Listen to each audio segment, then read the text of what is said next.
I've always thought of my drive as something really, really great that gets me where I want to go. That it comes from a place of curiosity. But what if some of that forward movement stems from feelings of despair and frustration? My ability to get things going and moving have always been praised by the world around me, since we live in a world that preaches productivity as the most valuable trait. It doesn't come as a surprise to anyone. These past 6 months, I've learned about something called the emotional regulation model. And it has blown my mind many times when working with it. I'm gonna let you in on what it means and how you can use this knowledge to start healing yourself from overwhelm and stress. The emotional regulation model. What in the world is that? Emotion regulation is your ability to modulate your emotional state in order to adaptively meet the demands of your environment. And if that did not make any sense to you, let's look at an example. If you see a snake on the ground, you'll probably get scared and back off. Hence, you're triggering the threat part of the system. When you sit down to do something you're very interested in, your curiosity kicks in and awakens the drive part of the system. When you get a hug from someone you love or enjoy silence in nature, you lean into the soothing part of the system. This 3-circle model is, of course, a simplification of how the brain actually works, but it's effective to use when you're going to visualize the different affects at work. Let's look into the 3 parts a little bit more to get a better understanding of them. The drive system. Dopamine, often referred to as the motivation molecule, plays a crucial role in driving us to pursue and achieve our goals. It's not linked to the pleasure of obtaining something, but rather the desire and motivation to go after it. Whether it's a new job, a car, or some kind of food you really like. While this system is adaptive and, when balanced with other systems, helpful and helps you fuel your passion and your drive, it can become overactive and lead to problems. Excessive dopamine production, often triggered by drug use or during manic episodes in a bipolar disorder, can overstimulate the system and lead to severe come-downs. But even without drugs or other disorders, an overactive dopamine system can make us constantly crave more, leaving you feeling frustrated, disappointed, and never really truly satisfied.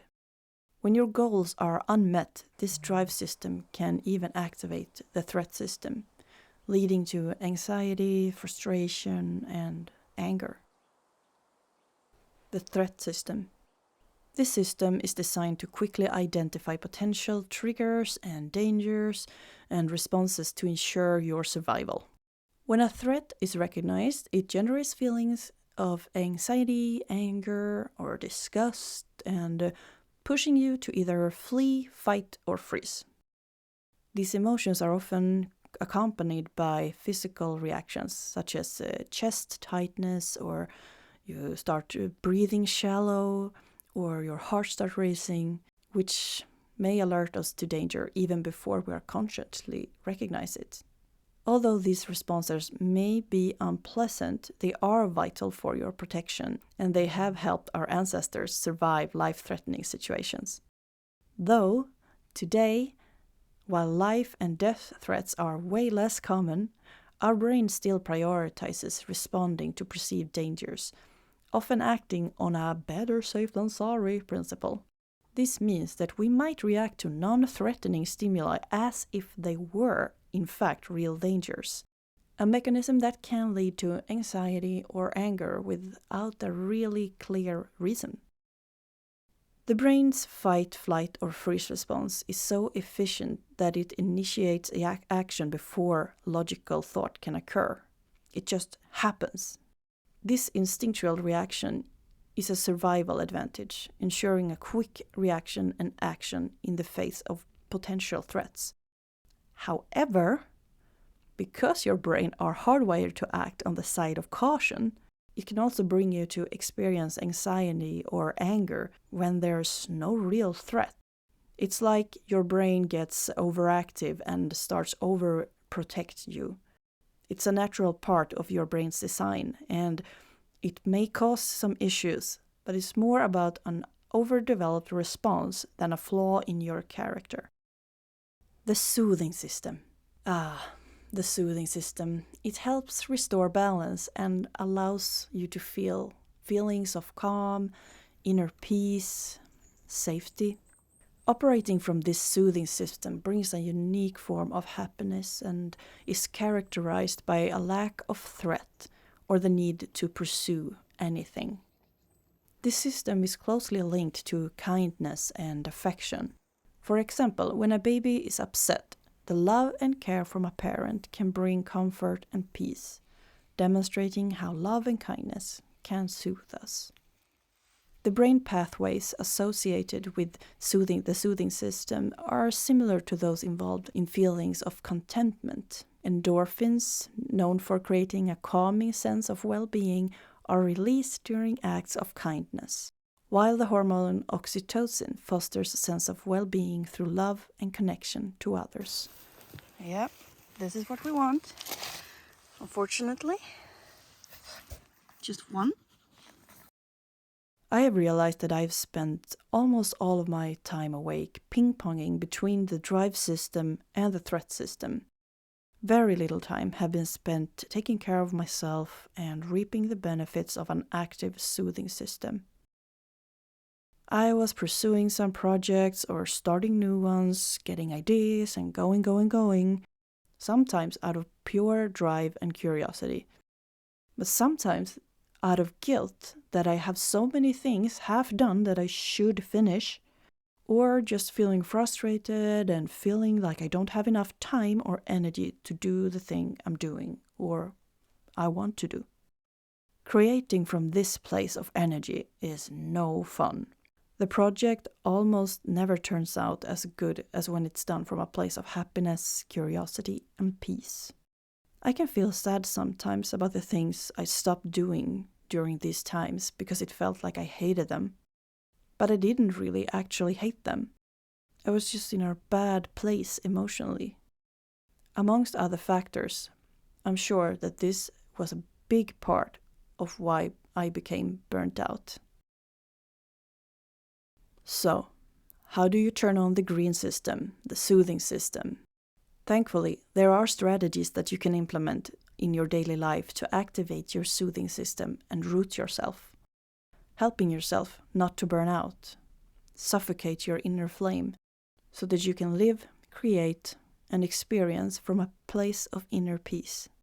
First of all, do a simple checking with yourself and identify what of the three systems you're spending most of your time in.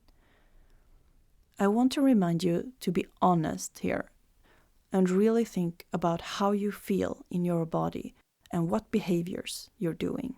As I said in the beginning, I've always thought of all my drive as just this amazing thing and just let it guide me with loose reins all the time. But at the end of the day, I lacked balance. If you come to the conclusion that you spend too little time in your soothing system, here are some things that you can do to activate it. And remember, you're far from alone. Stop and breathe. Don't force your breath in any way. Just stop. Close your eyes for a second and send your attention to your breath. Notice it. Is it shallow? Is it fast? Is it slow? Don't judge. You can't do this exercise wrong. Breathing is natural. All you do is observe. Try it for at least 3 breaths. Personally, I always feel like I need longer to feel like I get a response from my body and my mind. Sometimes it feels uncomfortable and I just want to stop and continue going. But I work on staying, even if it feels uncomfortable. Go outside. Yeah, I know, You've heard this a gazillion times. Maybe you're not really into nature. But the thing is that there are so much research done on all the benefits of spending time surrounded by nature, so it's basically just dumb to ignore it. Go outside. Leave your phone at home and go out. It doesn't have to be some grand adventure to a mystical forest or climbing a mountain. Just go to the park. Spend some time there. Observe what you see. Make mental notes. Just simple ones like, when I touch this tree, the bark feels rough on my skin. Or, I wonder what that bird's doing. Using your senses like this helps activate your soothing system. Practice being here and now. Even in the smallest and most mundane tasks of everyday life. I have a tendency to always be on the next task in my mind, or thinking about something I need to do, or being frustrated that I'm not doing something I would rather do, and so on and so on. Instead of accepting what is right now and being fully there.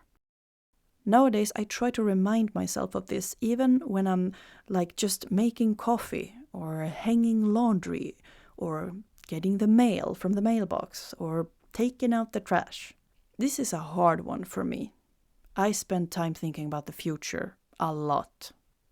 Often worrying, which is not helpful, which is the threat system at work. But let me tell you, when I do manage with this exercise, it's one of the best ones for me.